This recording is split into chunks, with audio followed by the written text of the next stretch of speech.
Three countries, China, Canada, and the US, are locked in a battle over the fate of one woman. She's no ordinary woman. She's Meng Wanzhou. She's the daughter of the founder of Huawei and the company's CFO. The drama began when Meng was arrested in Canada in 2018 while leaving Vancouver for Mexico. Her arrest was triggered by a US extradition request over claims that she misled HSBC in a 2013 meeting. Huawei has now taken HSBC to court in the UK, demanding access to bank documents that could help undermine the US case for her extradition.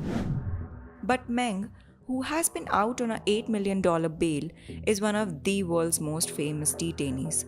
And as it turns out, she's more than comfortable. From private painting lessons to massages at her mansion to private shopping sprees at stores reserved for her, Meng has been leading a cushy lifestyle in Vancouver, where she stays in a 7-bedroom mansion.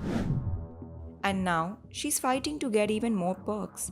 With a mask on her face and a GPS tracker on her left ankle, Meng has spent her Christmas Day at a restaurant that opened just for her, her husband, 2 children, and 10 other guests. But ever since her bail, she has not stepped outside the house without security guards. And now she has requested that she be allowed to leave her home without them. The terms of her bail subject her to 24-hour surveillance by a security team at her own expense, and she must be at home during a nightly 11 p.m. to 6 a.m. curfew. The judge is yet to rule on the matter at the end of the month, but her lavish lifestyle and flouting of COVID-19 protocols may not help her case much. Meng's husband, Liu Xiaozong, has testified that she had undergone surgery for thyroid cancer several years ago and suffers from hypertension. But the prosecutor from Canada's Department of Justice argued that allowing her to return to Rome freely posed too much of a flight risk. Meng's detention has severely strained Canada's relations with China. Her luxurious living conditions have also been contrasted with the dire conditions of 2 Canada nationals who were jailed by Chinese authorities in an apparent retaliation. One more indication of how much China wants her off the hook and safely back in China.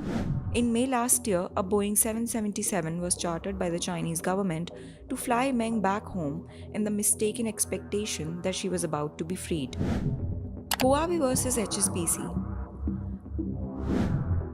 The US wants Meng to stand trial on charges including fraud. These are linked to the alleged violations of US sanctions against Iran, allegations she has denied. A meeting between Meng and HSBC in August 2013 is central to the claims. The US has accused Meng of not disclosing to HSBC that Huawei had a controlling stake in a company called Skycom.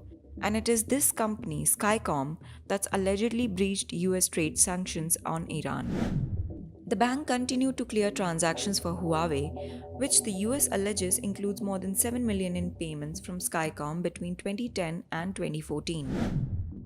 So HSBC may have facilitated violations of US sanctions. HSBC says it did so without knowing Huawei and Skycom's relationship. But Meng's lawyers say she had given the information to HSBC in that August 2013 meeting. They've applied to the UK High Court under the Bankers Book Evidence Act to access HSBC's books to prove their case. If Meng can prove she did indeed provide full information to HSBC, it may help her not be extradited to the US, where Huawei can expect no favors despite Donald Trump's departure.